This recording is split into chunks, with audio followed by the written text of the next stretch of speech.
Norma tatimore 5% për të rivlerësuar pronën nuk është e leverdishme për qytetarët. Ky është qëndrimi i shoqatës kombëtare të pasurive të paluajtshme, të cilët kërkojnë ulje të normës të paktën në 3% për individët.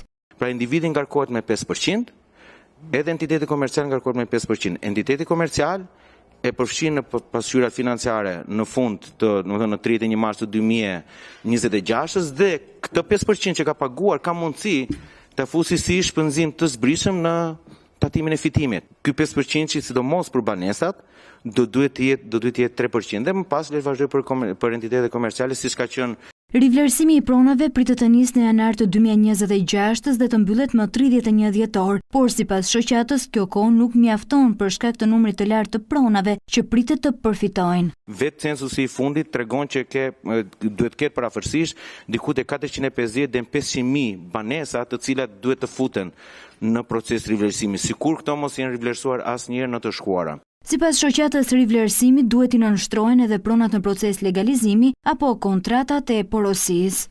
Ne propozojmë shumë që duhet të jenë pronat të cilat kanë marrë tashmë një vendim legalizimi dhe duhet të jepet mjaftueshëm kohë që të futen në proces rivlerësimi, por edhe kontratet e porosisë, të cilat tashmë janë të regjistruar, pra ka një gjurmë kadastrale në regjistrin, edhe këto të përfshihen. Përpara deputetëve të Komisionit të Ekonomisë, shoqata kombëtare e pasurive të paluajtshme ka kërkuar të ulet tatimi që paguhet kur shitet prona, të mos jetë 15% siç është aktualisht, pasi sipas tyre ka futur në ngërç tregun dhe stimulon informalitetin, duke ulur deklarimin e transaksionit.